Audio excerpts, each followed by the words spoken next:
welcome everybody to the CFL Pick'em Show, Week 11 on the Grueling Truth Radio Network. I'm your host, Mike Goodpaster. I want to welcome in all my esteemed co-hosts. We're going to start off this week with the former CFL Hall of Famer, whose team has won, I believe, 4 games in a row. Help welcome to the show, Dieter Bruck. Hello, everybody. Good to be here again. And, of course, we've got Brian Schmidt. Hello, everybody, and I think I went 4-0 last week, so we'll talk about that here soon. I think you went 3-1 like I did. You picked Ottawa over BC. Oh, that's right. I went, got it. I know. So you were almost undefeated like me, which brings us to the guy who came in last week. Last week, that would be last and certainly least, Oz Davis. No, wait, what did I lose on last week? I had Calgary. I had Edmonton. Did I not? Did I not have BC? Did I not have Winnipeg? I think I went 4-0. Jesus, you're such a baby. I'll tell you, just take your loss. You don't have to sit there and make excuses. Okay, so who did I have? I did not pick Montreal. I explicitly said I don't know. Everybody says you have to go back and listen to the show to see if you sucked or not. I did not suck. Okay, well, that's not what I heard. Let's see. We'll start off. Brutal. Absolutely brutal. I'm just in a good mood tonight. I'm usually not. Yeah. All right, we're going to start off. BC Lions. Nail biter, start to finish. Neither team ever led by more than 6 points. The Lions outlast Trevor Harris, 29-23 in the Ottawa Red Blacks. We'll start off with Brian. Brian, Jonathan Jennings had a terrible game last week. Comes back, has a great game this week. I don't think there's any doubt that BC is the second best team right now in this league. What was your take on the Lions? They're definitely the second best team right now. I was, again, and I've said this for a few weeks, Jonathan Jennings, I mean, look at the growth from week 1 to now. I mean, even when he's, had a bad game last week, he comes back this week, plays very well. Again, I mean, a great game. I thought BC, I mean, they played a little bit better defensively than they have, but at the end, I mean, Jonathan Jennings made plays, and at the end, and this is a huge win for them on the road. I was pretty impressed, but I was also, I think Ottawa was going to be okay. I mean, now they got Trevor Harris back, so. That's the thing. I mean, Dieter, if you saw that one, I think Trevor Harris, you could really tell the difference he made with Ottawa, even though they came up a little bit short. Oh yeah, definitely he's going to make a difference for them. I think Coach Campbell is complaining, or really not complaining, but upset about, I think, the penalties that kept BC in some drives and made the difference probably in the game. But it was a good game, and like you said, Jennings is playing very well. I think BC's got a good rushing attack. I know you guys. I mean, the record-wise, I think they're second best, but I don't know. I know Hamilton lost this week, but I think they're going to have a say in this thing with Claris back. So we'll see. Yeah, me too. I think right now BC is the second best team. But you can see that Hamilton's not too far from clicking. Oz, another thing about BC, as Dieter just brought up, the running game, Anthony Allen, 13 carries, 76 yards. Chris Rainey, 4 for 21. I mean, it was a complete offensive performance this week. It was, Mike, but I was hoping you picked me first because I wanted to come back at you. About the BC. But that's why I didn't come to you first, Oz. Come on. I want to wait a minute. Cue the music. We got enough. Cue the music. Here we go. Oh no, this is not a rant. However, got it. Oh, that will come later. If you want that, I can definitely give you that later. But no, I want to call out Mike because last week a certain someone called Mike was grousing about this BC Lions defense, saying something to the effect of, every week we say this is one of the best defenses in the CFL, and then every week we make excuses for them. And I was just wondering, didn't they win this game this week? Didn't they shut them down in the fourth quarter?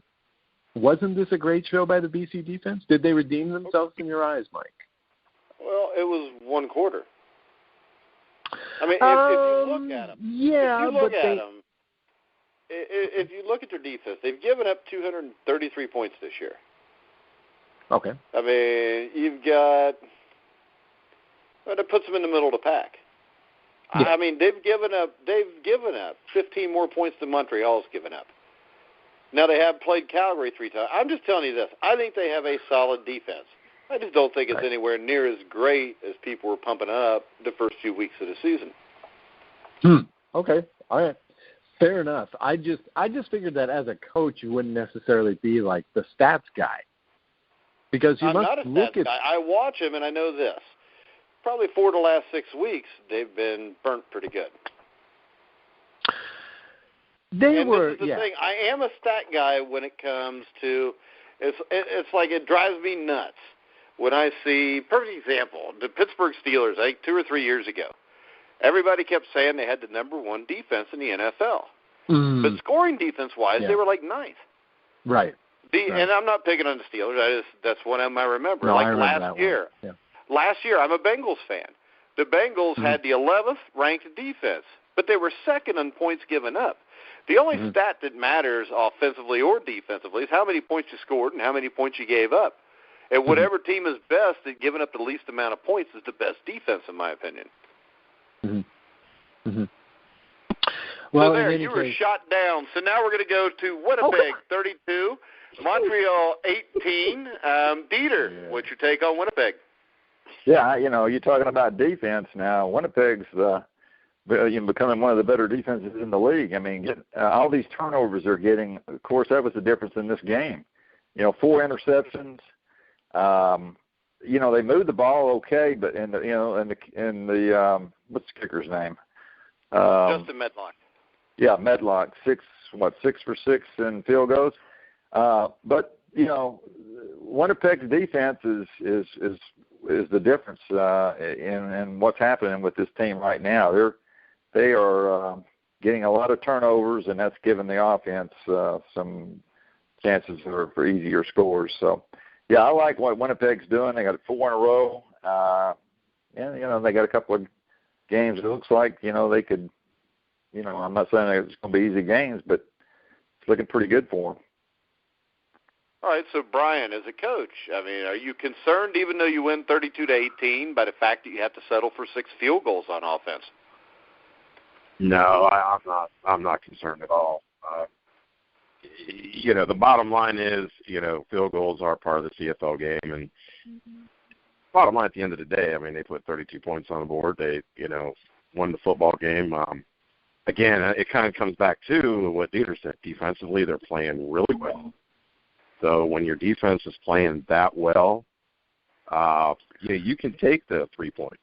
And I tell you, they're becoming more and more impressive. I'm not saying they're definitely not the best team in the league, but at the same time, I mean, what we were talking about week 1 to where they are now, again, just that constant improvement, and they've gotten better every week. And now they've got 2 games, I believe, Saskatchewan back-to-back. I mean, this is a team that, definitely a playoff contender. And, once you get to the playoffs, you never know what's going to happen. Which brings us to Oz Davis and his Montreal Alouettes. Kevin Glenn threw 38 passes. 33 of them were caught. Unfortunately, 4 were caught by the Blue Bombers. Where's Montreal go from here? Do they just wait a couple more weeks until they have their 1 good game a month, or is there anything they could do to change this? I think so. I don't know what in Sam Hill is going on here. I mean, I was going to ask you guys this as coaches. Okay, so here's the situation. You're playing the team that has given up the most yards passing in the CFL, but has the most turnovers and interceptions in the CFL, right? So a very strange situation that Montreal's facing. Apparently the answer that Jim Pop came up with is, let's throw a lot of passes that are 5, 6, 7 yards.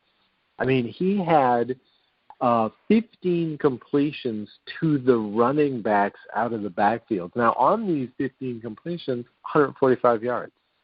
Nick Lewis, the slot back, he's got 6 catches for 58 yards.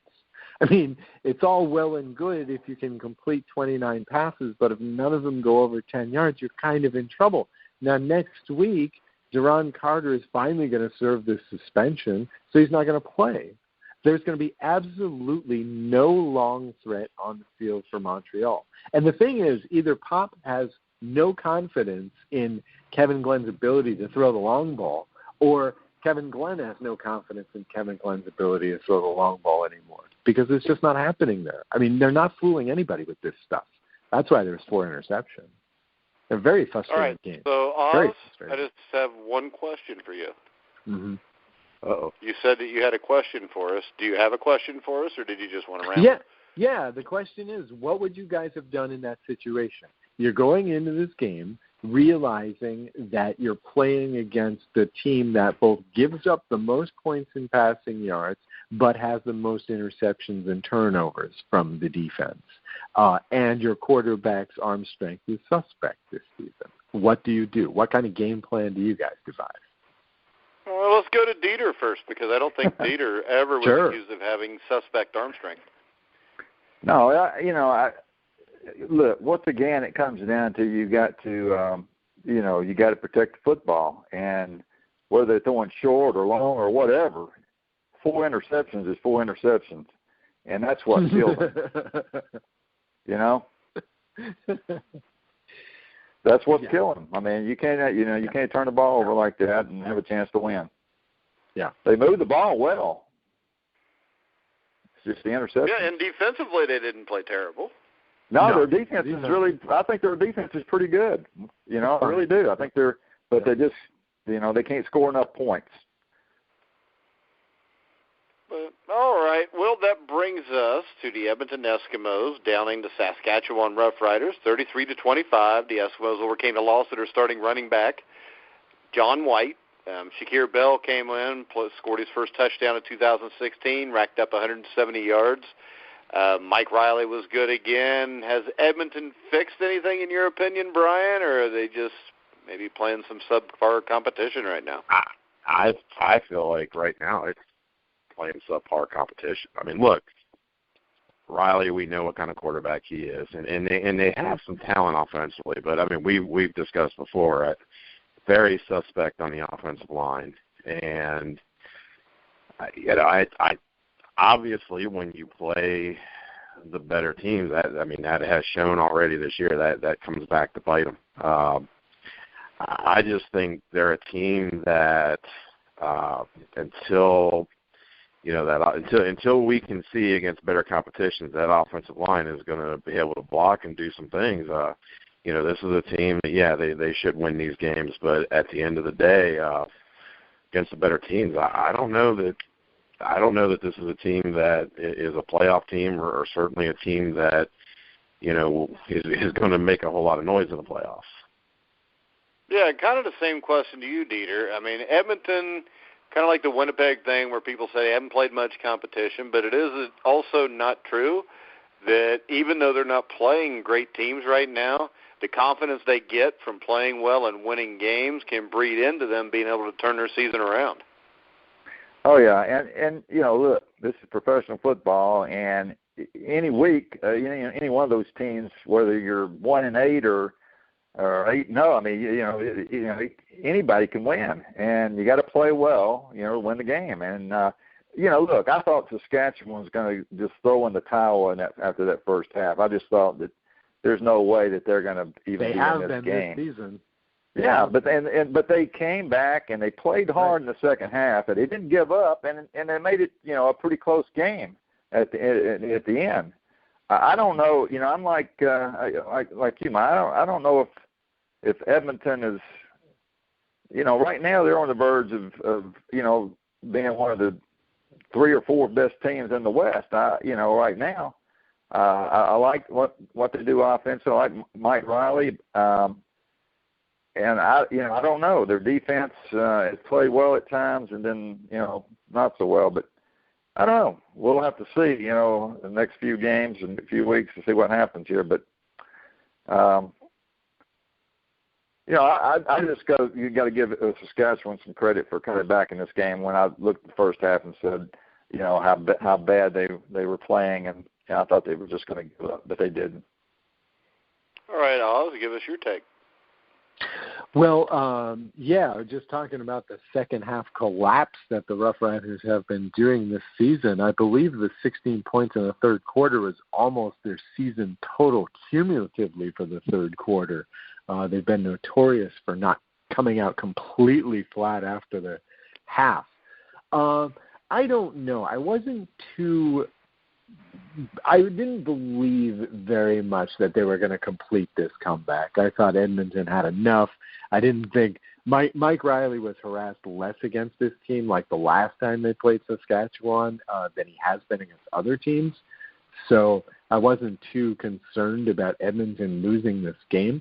Mostly what I focus on these days with the Rough Riders is, wow, one of the best receivers in the CFL right now is Neymar Roosevelt, and no one notices because he's stuck on this completely dead-end team right now.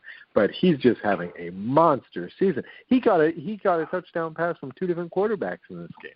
Fantastic stuff. I mean, just whenever they need a big play, he's making it. And I, if most outstanding player was more like most valuable player in the States, I mean, this guy should be in the conversation because I just love what he's doing. Unfortunately, it's like a wasted year in his career. All right, and our final game of the week, which was the CFL Battle of Titans, and it was a lot better game than what we saw the week before in a similar situation. Mm-hmm. The Calgary Stampeders held off a furious comeback attempt by the Tiger Cats en route to a 30-24 win in Calgary.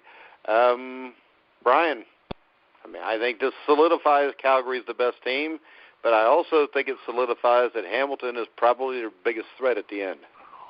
I agree. And it's funny because I was thinking about this yesterday. I was thinking about Calgary. It's funny how, and we've all done it on this show. We'll talk about Hamilton, and I agree. Hamilton is definitely going to be a threat at the end. We early in the year we talked about Ottawa when everything was going there, but the one thing that we never do is we talk about Calgary, we talk about them being the best team, but we almost treat Calgary like New England Patriots. Absolutely. We just kind of have that. We will jump to the excitement of these other teams. We talk about Calgary, best team in the league, but they're just so good, and when you watch them, I mean, they're good in all phases of the game. But it is really like the New England Patriots. I mean, we almost have come to the point of expecting them to be there, and it's a very different thing. But I'll tell you, they're just so sound in every phase of the game, offensively. They run the ball. They're able to throw the football. Defensively, special teams, they just do the right things, and they're gonna beat you in a high scoring game. They're gonna beat you in a low scoring game. If the offense is not playing well, the defense is going to pick it up. Defense not playing well, the offense is going to pick up, and special teams is always there. Absolutely. That sounds exactly like the New England Patriots. Absolutely. That's kind of my take on them. I mean, they're just almost machine-like. It's just almost become machine-like. Yeah, I mean, they have the best offensive line in the league. They have the best defense in the league. That right there makes you a great team. But their skill position players are great. Messham's played great this year. Bo Levi Mitchell, Mr. Consistent. And I'll tell you, Dieter, the thing that impressed me the most about this game, looking at the stat line, is the fact that between Collaros and Mitchell, they threw 90 passes, not one interception, and like 67, 68% completion percentage between the two of them. They threw for almost 800 yards. I mean, are there two better quarterbacks right now in the CFL than these guys? I don't think. I mean, you could probably throw Trevor Harris in there. Jennings is coming along. Riley. There's several good quarterbacks in this league, but these two are probably the best. And I think, like everybody said here, this team is a complete team. I think the special teams is what really made the difference in this game overall. And of course, like you said, they had the best defense. They had an outstanding quarterback. But Hamilton, I think, is going to have something to say about this at the end, though. I think. Yeah, I mean, unlike Oz Davis's Montreal Alouettes, Oz, what was your take on the game? Well, I just wanted to say, amen to everything Brian said about, being like the Patriots. I mean, psychologically, these guys are the same. Like you said, Mike, offensive line, right? That's the key. That's the core. Again, pitch the shutout. No sacks in this game. They play through the whistle, right? They always have the eye on the ball, like the New England Patriots. They don't drop that concentration. They don't take the foot off the pedal like the BC Lions do in the second half or the Riders do in the second half. They don't. It's total concentration. I like that. And despite the fact that, we had the performances by the marquee quarterback, who was the player of the game in this game? Right? DeVaris Daniels? Who is this guy? He comes in, bam, he's the receiver of the game, just like a Patriot, just fantastic stuff. System wins. And remember, too, that they're doing this with a first-year head coach. Now, granted, he came up through the system, but, it just goes to show they have a winning system in Calgary. And this team, Bo Levi-Mitchell or no, could be a winner for years and years to come. I love what's going on in Calgary football.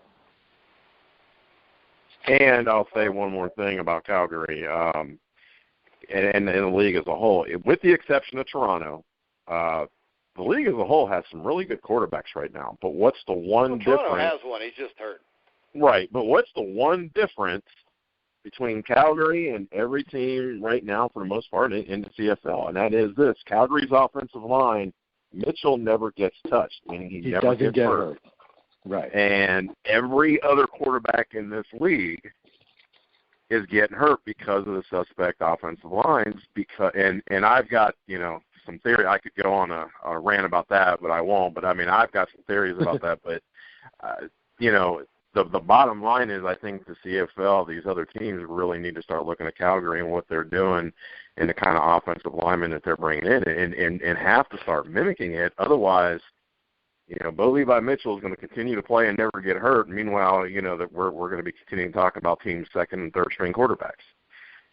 So really there has to be some fundamental changes within, these organizations on what are we going to do to protect our quarterback.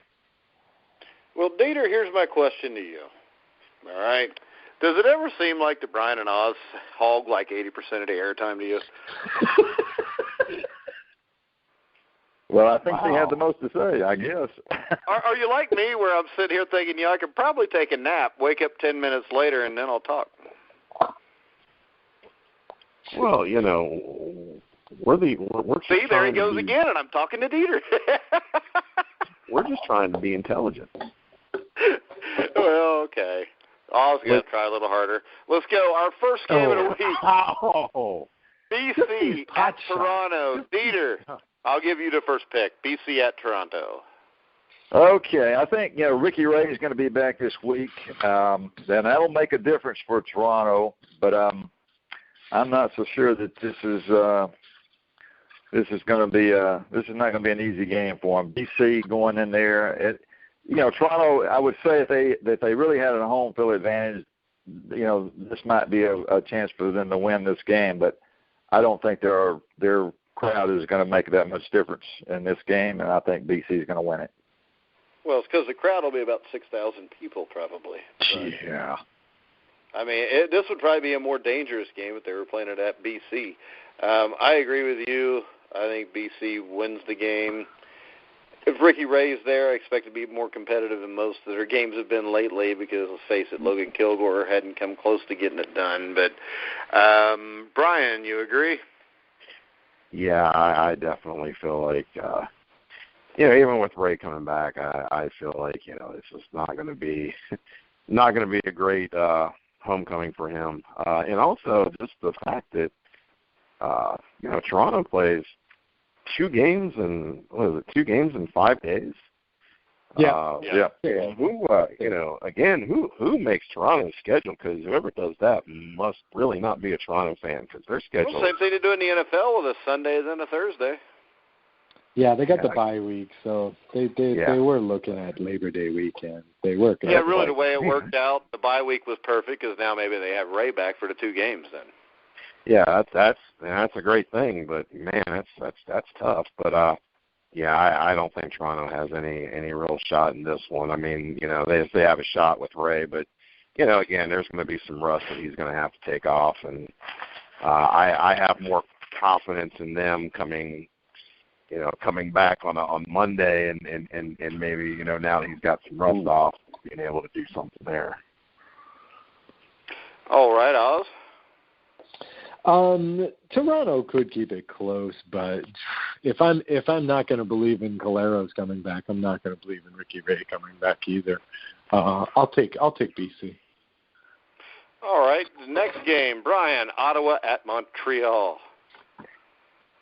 I have a feeling that this is going to be the Trevor Harris coming back from injury, coming out party.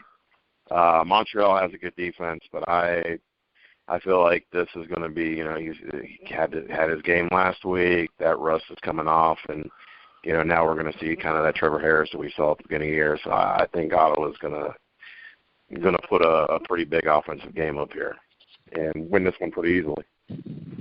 Alrighty, Oz, you going to be a man and pick your team, or are you going to be a little girl and go with Ottawa? As I'm going to be a little girl and go with Ottawa. And proud. Look, the man just said that we expect Harris to have kicked off the rust and everything. Do you know his stat line for last week? He's 23 of 30 for 352, 1 touchdown, 0 picks. Yeah, and but usually he'd have 3 touchdowns. That's his rustiness there. Yeah, exactly. And he's going to improve on that. Plus, Duron Carter's not playing. Plus, Mr. Pip's game plans are becoming transparent. No. I'm going against Montreal. You can't convince me. Ottawa. All right, Dieter. Oh yeah, I got to pick Ottawa on this one. They've lost their deep threat Montreal has with Carter being out. This looks like as much as I like Montreal's defense, I just think Ottawa is going to put up a big game in this week. I got to go with Ottawa. Yeah, I agree. I'm going with Ottawa also. That brings us to, we'll start with you, Dieter, Winnipeg at Saskatchewan. Well, this is always a tough game, playing in Saskatchewan now. I know they're 1-8, but they'll put up a fight in this game. But I think Winnipeg's going to have enough to win this one and have a 5-game win streak after this one. I like Winnipeg. Brian? Yeah, you have to go Winnipeg with this one. I don't know that right now you could pick Saskatchewan if they were playing against there. So I think definitely Winnipeg continues on and continues the streak, and like I said, they're becoming a dangerous team every week. So yeah, definitely got to be Winnipeg. All right, Oz. Okay, I'm taking off the skirt. I'm becoming a man again. Okay, apparently Winnipeg, according to my long-suffering co-host of the Rouge, White, and Blue CFL podcast, shameless plug, has told me that Winnipeg has not won this Labor Day game against Saskatchewan since like 2004. I'll, just to say the numbers are going to fall into place, and I don't believe Saskatchewan is really going to come out with a, 2-16 record. I say they win this one. I'll take Saskatchewan, sure. Dead silence. I think Mike may have just fell over. I killed him. Well, yeah, you know why I fell over on this one? Because I agree with the Wizard of Oz. Oh, my goodness. I think Saskatchewan pulls the upset. I'm sorry, Dieter. I hope I'm wrong because Chris Jones seems to be kind of a jerk, but I don't think I was going to say Saskatchewan can't be this bad, but they can't because nobody can. And I just think it's kind of a law of averages thing. You know, Winnipeg's on a big winning streak. Saskatchewan's on a big losing streak. Saskatchewan plays people tough at home. They almost came back and beat Edmonton. Plus, this is going to be a boring show. We have 5 games, and we all agree on all 5. So I'm going to go with Oz and Saskatchewan. Mm-hmm. So that brings us, Oz, to Edmonton, Calgary. Do you want to still be a man and pick Edmonton, or do you want to go back to being a little girl? Oh, man.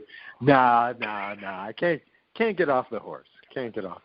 You've got to stay. I mean, geez.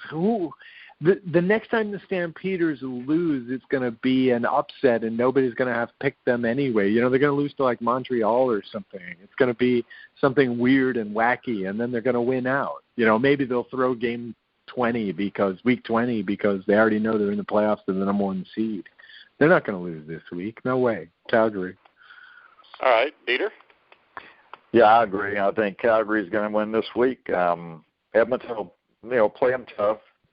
But Calgary's just too strong and playing too well right now. I got to go with Calgary. Right, Brian? How can you go against Calgary? I just don't know that there's a way. I definitely Calgary. To me, it's they're the best team, and I mean I agree they may get upset along the way, but it will be an upset and. Outside of Mitchell getting hurt or something crazy happening, I mean, they're, again, like I said earlier, that's a machine. And that's hard to go against them. So, Calgary. Huh. All right. I think Edmonton's got a shot to win this game. Oh, my goodness. But I don't think they will. So I'm going with Calgary also. I'll start off the last game. I don't think I went first yet. Toronto at Hamilton. I'm going with Hamilton because, as I was told in a message today after my power rankings come out, I am obviously in love with Zach Collaros. So, for Bernie in Regina, is that what they call it, or Regina? I think it's Regina. So, Bernie in Regina, I still have a man crush on Zach Collaros, I'm sure, because I'm picking Hamilton over Toronto. Dieter, how about you?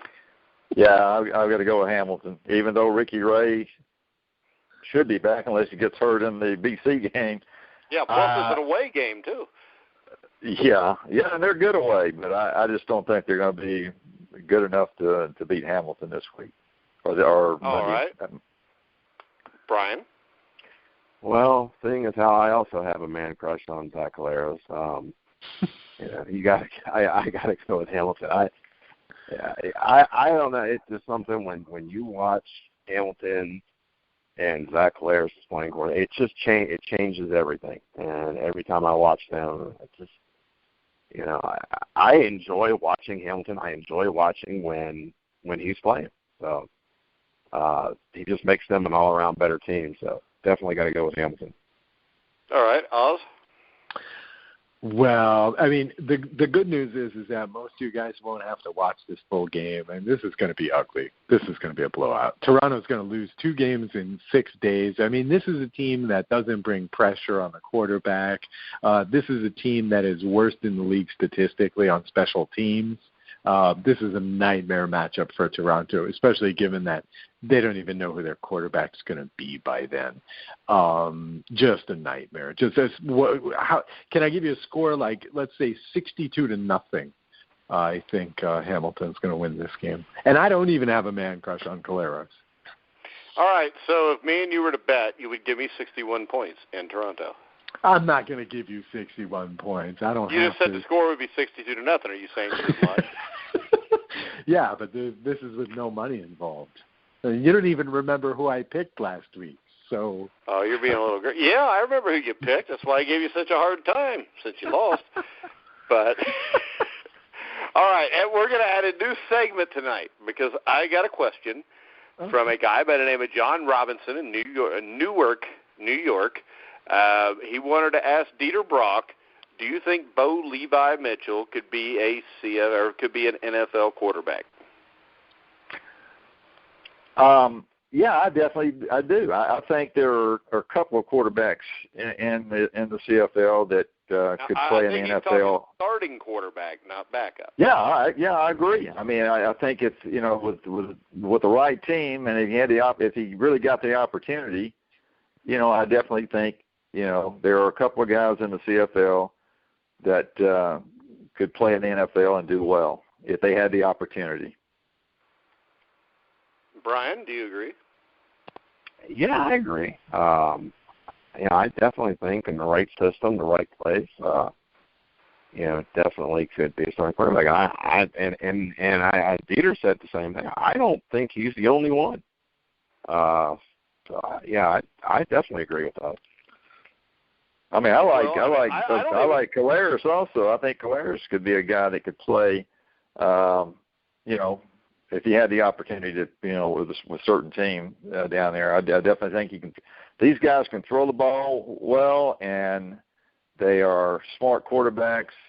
They're accurate. Yeah, there are a couple of guys up there that can play in the NFL. All right, Oz, do you agree with Dieter and Brian? Yeah. Do you see who we have in Los Angeles?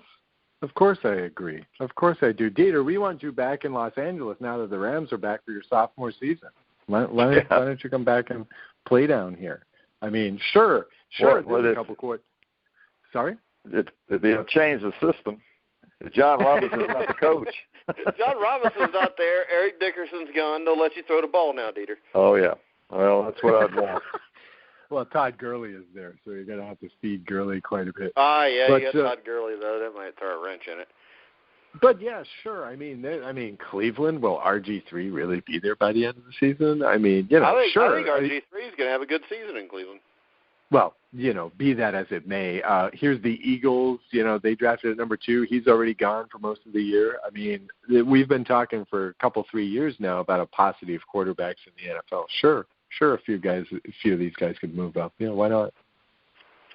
All right. Well, guys, I guess since we have a Monday game, we'll be back here Tuesday night, so make sure you check us out. In the meantime, also, remember, the NFL Pick'em show starts next Tuesday or Wednesday night. We haven't solidified that yet. With myself, Matt Andrews-Scavage, and former Pittsburgh Steeler, Jacksonville Jaguar, all-pro offensive lineman Leon Searcy. Dieter, you got to come on and pick games with us at some point this year on the NFL show. I'd love to. That'd be fun. I'd love to. Okay, and also, I mean, since you were an L.A. Ram, I mean, do you remember Tony Hunter? I sure do. Tony Hunter, really good tight end. Career got shortened because of injury. Him and Oz are going to be doing a weekly Ram show. Okay, that'd be good.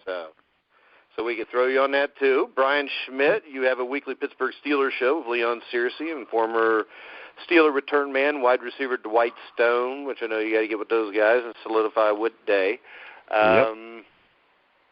So we got all kind of stuff coming up. We got Out of Left Field. We get the Fantasy Football Show. Make sure you check that out, of course. The Rouge, White, and Blue with Oz Davis. So anybody have you got any final words, Brian? Well, my final words are everybody enjoy their Labor Day weekend and enjoy some CFL football. You got 5 games this week. I mean, plus you got college football kicking off. Football Well, we got college football kicking off.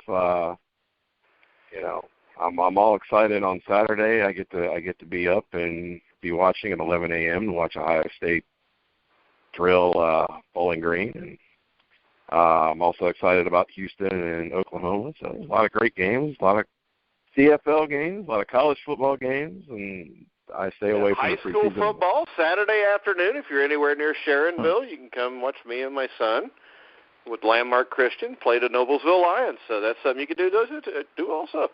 Nice. Osh, you ought to fly down. You can call the game on the radio.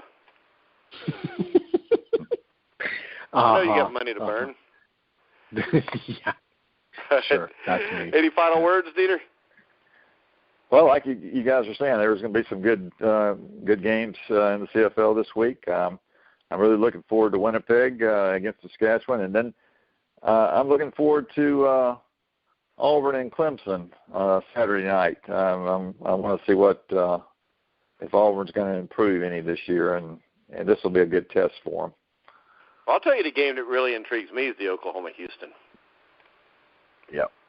Yeah, that'll be a good one, too. See if Houston's for real or not. Because we know Oklahoma's for real. They were a Final Four team last year. And in the Big 12, I mean, they beat them at Oklahoma State and Ohio State. They're probably in the Final Four again, which hopefully they will beat Ohio State because I don't like them even as Schmidt does. Oz, you got any final words? Well, of course I do, but since I speak too much on this show, I probably shouldn't. Right? So. But you will. Go ahead.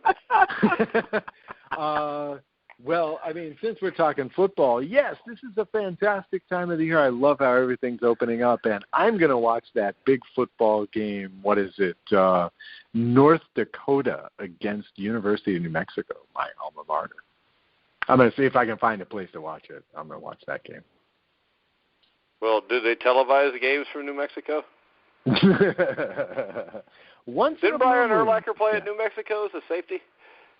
Yeah, I think he did. Yeah, he was the best player we ever produced, I think, out of our football program. Yeah, was for he a the long only player? time. Sorry? Well, I thought he was the only player to ever play for New Mexico. Name another great New Mexico NFL football player. Another great one. Terrence Mathis. Yeah, Mathis. The return man from the Falcons, right? Yep, yeah, wide receiver. Right. Yep. We had a quarterback too for a while, or maybe he was just from New Mexico. Oh my God! You know your program is good when your second best player is that guy that used to play quarterback, but he may have just been from New Mexico. Yeah, no, basketball is much more. And it also says somebody that was born in Ohio or Pennsylvania, lived in Ohio, can actually name somebody quicker than somebody that went there. I named Terrence Mathis before I went there, so ooh, I don't know. It's a shot across the bow of Oz. That sounds like a new HBO TV show, doesn't it? A shot across the bow of Oz. No. It sounds like it might be produced by the English people, though. I'm not sure. But, guys, make sure you check us out on iHeart, TuneIn, iTunes, Google Music, Spreaker, Stitcher, whatever else you can find on the Internet that plays podcasts. You'll find The Grueling Truth. Make sure you check out all of our articles, stories, thegruelingtruth.net. If you have a question for Dieter, you can ask us through Twitter at Grueling Truth. You can ask us through Facebook on our Facebook page, which is not so coincidentally called The Grueling Truth. And you can also email us at, of course, thegruelingtruth@gmail.com. So if you have any questions for Dieter, Robert Drummond should be back next week. He was on a flight again from seeing his son at college. So hopefully Robert will be home safely and be back on the show with us next week.